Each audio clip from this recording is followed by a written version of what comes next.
Di dunia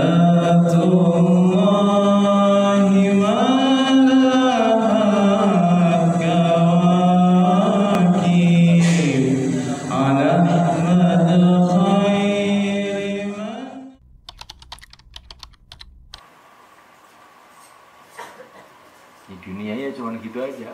Ya begini yang kita lihat di dunia. Kita tahu semua di dunia ya begini. Sejak zaman dulu sampai zaman sekarang, dunia itu ya pokoknya begitu. Kesenangan-kesenangan dunia ya makan, minum, kawin, ya. Harta yang benda yang banyak, ya sudah itu.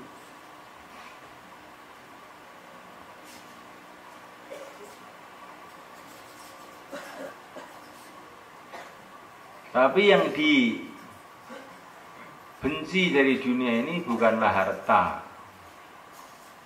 bukanlah wanita, bukanlah anak laki-laki, bukan. Yang bahaya dari dunia itu hubbus syahwat, itu mencintai kesenangan-kesenangan dunia ini. Para nabi, para rasul pun kawin. Tapi perkawinannya itu karena cinta kepada Allah. Para nabi pun doa kepada Allah minta anak, tapi anaknya untuk cari ridho Allah. Sebagian para nabi pun ada yang kaya, Nabi Sulaiman, Nabi Daud. Tapi kekayaannya itu adalah untuk mencari ridho Allah dan seterusnya.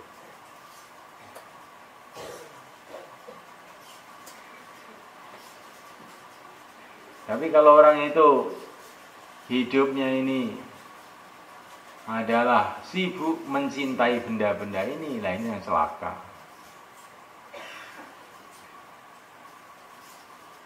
Maka dikatakan dalam satu hadis diriwayatkan Imam Ghazali dan Yahya itu, hubbud dunya kabirah.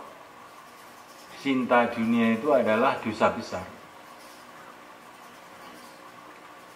Dicinta dunia, bukan mencari dunia. Mencari dunia itu kadang-kadang malah wajib.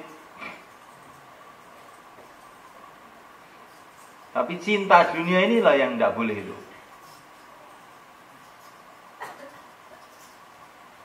Dunia itu fungsikan sebagaimana fungsinya, hanya sekedar satu jembatan menuju akhirat. Jadikan dunia itu seperti bekal. Bekal itu bagaimana? Ya saat cukupnya aja.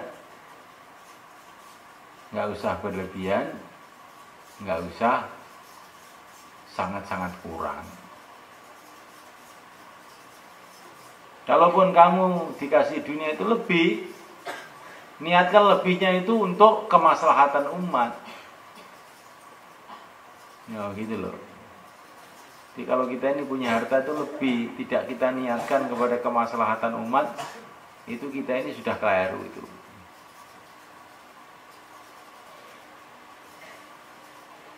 Karena apa? Seluruh manusia itu adalah hamba Allah. Dan fasilitas-fasilitas dunia ini diciptakan oleh Allah untuk bekal supaya untuk mengamalkan agama Allah. Setiap orang hendaklah mengambil secukupnya masing-masing. Kalau orang itu mengambil lebih itu sebetulnya sudah keliru. Maka kalau kita ini punya harta itu lebih, niatkan untuk umat, niatkan untuk maslahat umum. Kamu punya mobil, untuk kendaraan ya cukup satu aja. Kalau lebih itu niatkan untuk yang lain. Nanti diniatkan untuk dakwah, niatkan untuk ngantar tamu. Insya Allah hisabnya jadi ringan. Kamu tuh perlu beras ya, cukupnya untuk makan kamu dan keluarga kamu. Lebih dari itu niatkan untuk orang lain. Kalau kamu niatkan untuk diri kamu sendiri, walaupun halal ini sudah masuk di dalam golongan berlebih-lebihan mencintai dunia.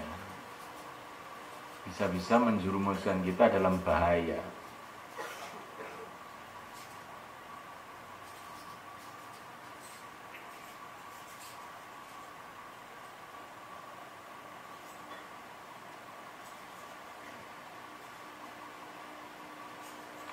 Kalau kamu punya mobil gede kayak bis,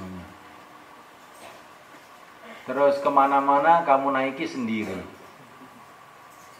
kira-kira kalau orang seperti kamu itu ada 1000 orang itu, apakah Madiun itu nggak macet semua itu nanti? Itu contoh loh. Di perkara itu kalau berlebihan, dipakai sendiri berlebihan itu akhirnya merugikan orang lain. Mau tidak mau ya begitu itu. Maka dikatakan oleh para ulama, seumpama umat ini mau membayar zakat, umat itu mau membayar zakat, maka tidak akan ditemukan orang miskin lagi lama-lama.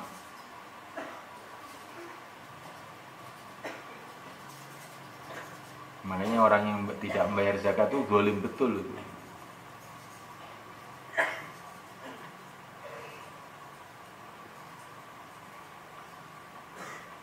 Dan seterusnya.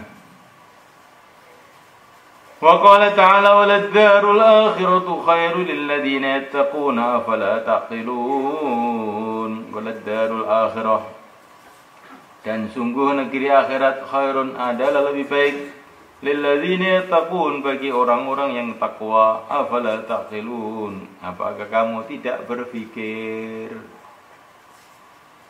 Jadi untuk memahami akhirat itu lebih baik perlu mikir. Afala taqilun. Jadi kalau di Quran itu dikatakan afala taqilun, mikir. Kamu pikir nih, akhirat itu lebih baik. Karena akhirat itu kekal abadi selama-lamanya, sedangkan dunia cuma beberapa saat saja.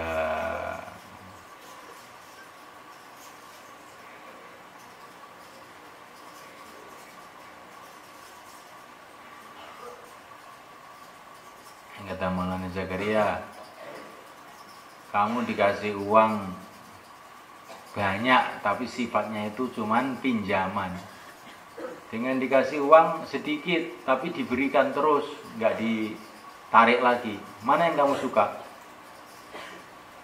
Tentu yang dikasihkan, yang kalau dipinjamkan dok, nah, setelah itu ditarik lagi itu nggak enak, walaupun banyak.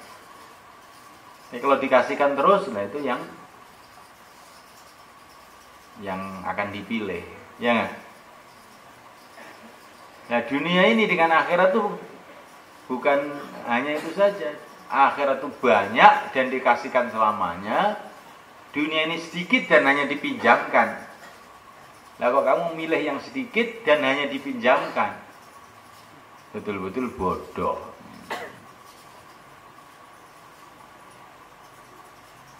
Ada yang lebih bodoh lagi. Dunia ini sedikit dan dipinjamkan dan ada resikonya. Resikonya yaitu kalau nggak hati-hati yang banyak yang disiapkan untuk kamu itu nggak jadi dikasihkan.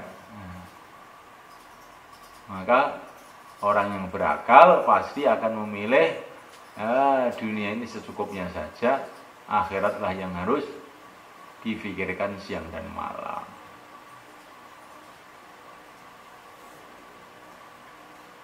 Ini bedanya orang agama dengan tidak itu begitu ini. Orang agama itu orang yang tahu akhirat.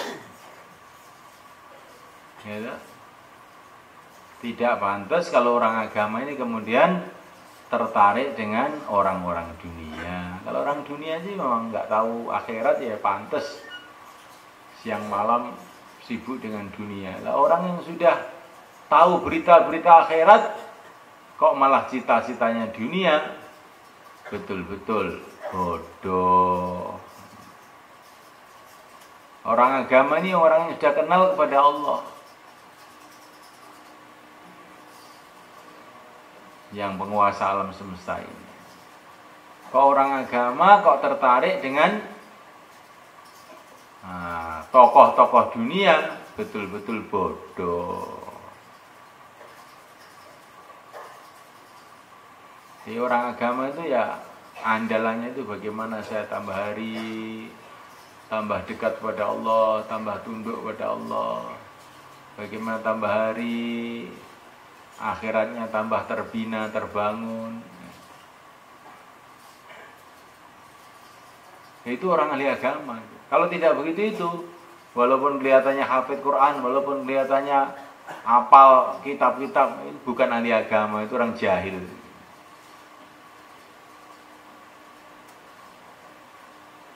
Sudah tahu akhirat kok nggak bangun akhirat aja jahil. Orang nggak tahu akhirat, nggak mau mikir akhirat, itu jahil. Orang sudah tahu akhirat, nggak mau mikir akhirat, lebih jahil lagi. Orang tidak kenal, tidak tahu Allah, kemudian dia sibuk dengan makhluk, jahil. Orang yang sudah tahu Allah, kok tidak sibuk dengan Allah, lebih jahil lagi. Coba kamu renungi. Nah, kita ini ngaji, kita ini pesantren, itu maksudnya. Bukan supaya jadi menteri, bukan supaya jadi presiden, ya. Bukan supaya kaya, supaya menjadi orang-orang yang dekat dengan Allah. Bukan supaya punya pabrik, bukan begitu. Kalau kamu ingin punya pabrik, belajar di sana di ITS, belajar teknik. Ya. Macul sana. Agama itu bukan untuk itu. Agama itu untuk membangun akhirat kita. Nah, dunia bagaimana? Dunia ini akan kita tinggalkan. Wis rasa dipikir saiki, pikir akhirat aja.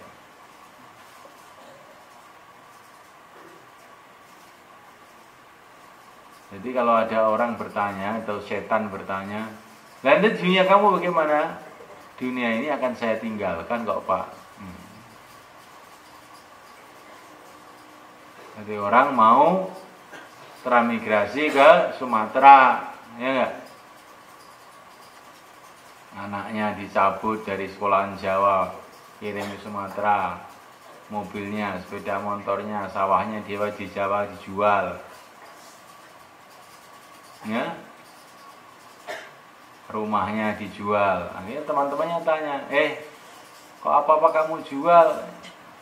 Gimana? Saya mau pindah ke Sumatera. Nah, terus kamu di Jawa mau tinggal di mana? Nanti Jawa ini akan saya tinggalkan, Pak. Oh, ya sudah kalau gitu. Nggak apa-apa kalau gitu. Jadi kamu nggak ingin kembali ke Jawa lagi? Enggak.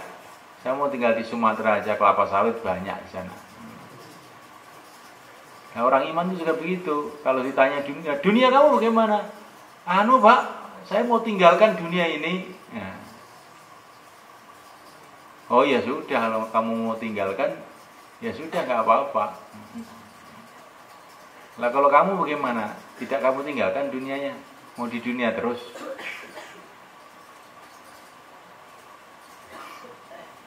Jadi masalah dunia itu selesai dengan satu kalimat saja. Dunia ini akan saya tinggalkan kok, Pak. Sudah selesai.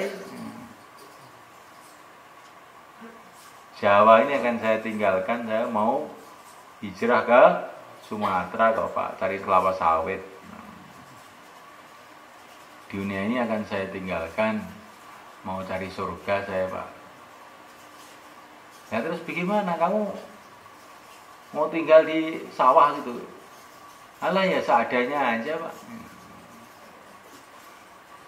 Dan sudah sunatullah, orang itu ya, kalau pikirannya itu dunia itu seadanya itu rizkinya malah dimudahkan oleh Allah.